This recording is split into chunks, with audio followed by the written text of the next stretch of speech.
So, I will say this right here and right now. Even though I was a kid who grew up with Legos and have a full bin of them, I've actually never played any of the Lego video games.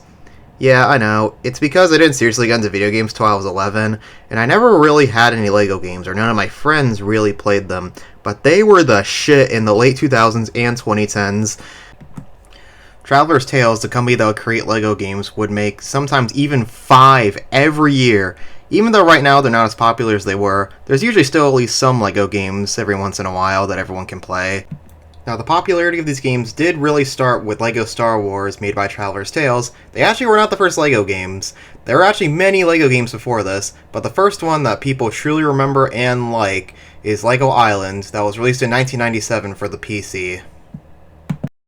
Now, I know technically there was LEGO Fun to Build, which came out in 1995 for the Sega Pico, but come on, does anyone remember that game, let alone like it? LEGO Island is truly the first one that a good amount of people have nostalgia for and look back upon fondly, but is it good in 2026? Well, I'm here to judge that because I'm actually playing this game for the first time, and I haven't played any LEGO games, so let's get started.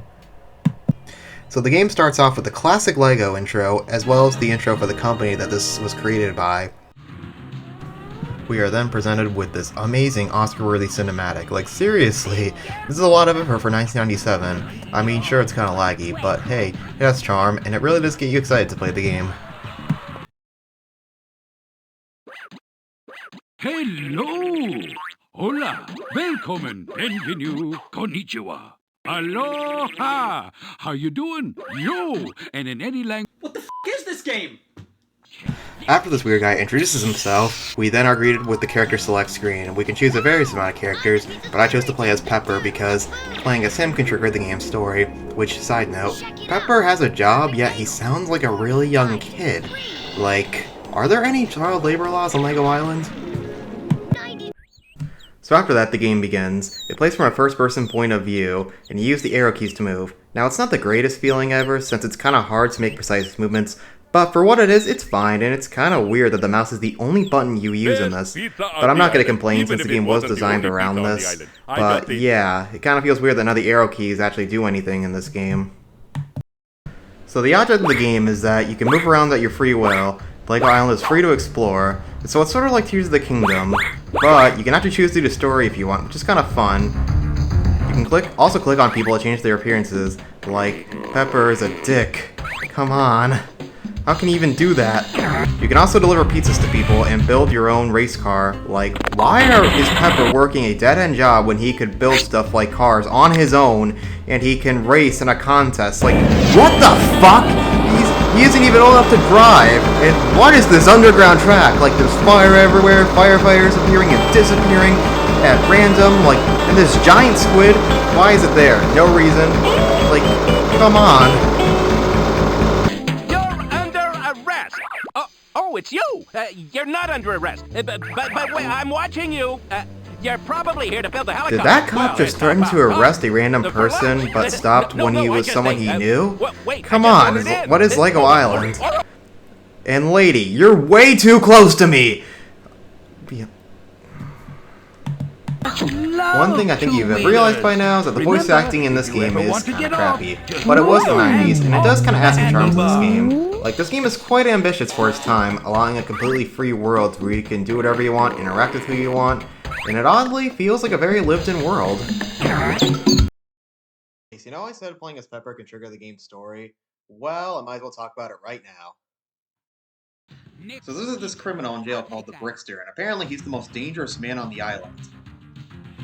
And we have to deliver a pizza to him while he's in prison. But when we leave the shop to deliver the pizza, the whole world seems to react. Like, look at this, the music gets more intense, trees grow out of the concrete in the middle of the road. Like, how is this possible? And why can't this be a thing in real life? And even ghosts appear on the street, like, where are the Ghostbusters in this world? So anyway, we reach the jail, and it clearly says no pizza allowed on the sign, which I don't know why, but thankfully the game shows us, because he uses it to escape from prison. He even hijacks a helicopter. So everyone shows up and starts panicking, obviously. One of the people that shows up is the guy that was on the title screen, and he says the only one that can save us is a guy that can use a skateboard, which happens to be Pepper. So that means the police recruits us, and it's up to us to stop the Brickster. Now, I got some questions. Why the fuck are we the ones stopping him? Why aren't the police doing their jobs? Why did he let us even deliver the pizza knowing it'll set him free? And why aren't we getting arrested because we literally set him free? Come on, man. Now, as ridiculous as this story is, it is kind of charming, and it does work for the game that this is designed for. I mean, it's not really a story-based game. In fact, the story is even optional, but I'm just about to talk about it right now. So, yeah, let's talk about what you do. Okay, so we now have to chase after the Brickster, who's apparently hiding on the other side of the island, with a stolen ambulance, and we have to chase him, but he's throwing out Lego bricks onto the street, and we have to collect them as evidence. But anyway, at one point, you have to collect these other fallen bricks, and this bird noise plays the closer you get to them. Like, seriously, I thought it was an actual bird when I actually first played this game. Like, come on.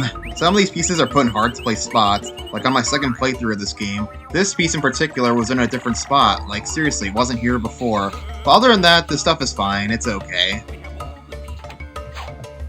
So anyway, after we collect all the bricks, we have to build our own helicopter to stop the Brickster. And seriously, if he can fly a helicopter, and even build one, why is he still working as the pizza delivery guy? I know I said this before, but this also applies here too, you know? So in the helicopter, we're chasing the Brickster, who is shrinking all the buildings on the island. I'm gonna assume he has a shrink ray or something. We have to throw pizzas down to get his attention, and seriously, this guy can eat so much pizza. Like, seriously, he consumes 10 and is not even losing interest. In addition, you can also throw donuts down to get the police's attention to catch him. I will say, it's really hard to tell where you're throwing. Like, you don't know exactly where it's going to land. And you can't even land on grass. Oh, speaking of which, you can't even walk on grass in this game. Like, what kind of open world game doesn't allow you to walk on grass? Like, seriously, everyone I can think of allows you to. Like, you can do it in real life.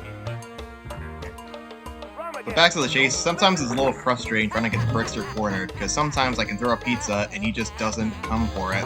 Like, to be fair, it wouldn't be that surprising though, considering he just consumes so much pizza. If the Brickster shrinks every single building on the island, you get the ending, where at the end, he reigns supreme, everyone's dying, it's complete hell, it's all dark, and then yeah, it's all over.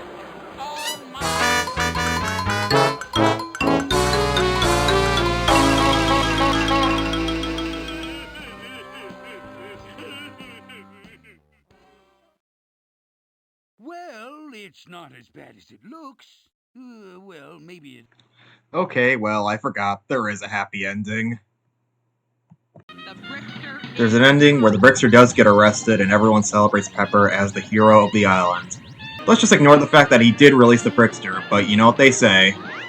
Too bad, but I guess it could have been worse. So that was Lego Island. While I don't think it's a particularly great game, and I don't think it's aged well, especially since so many Lego games came out after, it still has charm. Like, it's simple, but it's endearing. And I do think it's actually pretty enjoyable, though. Just don't expect to be wowed by it, though. So yeah, make sure to leave your thoughts on this video in the comments down below and let me know if you want to see more of these. See you later.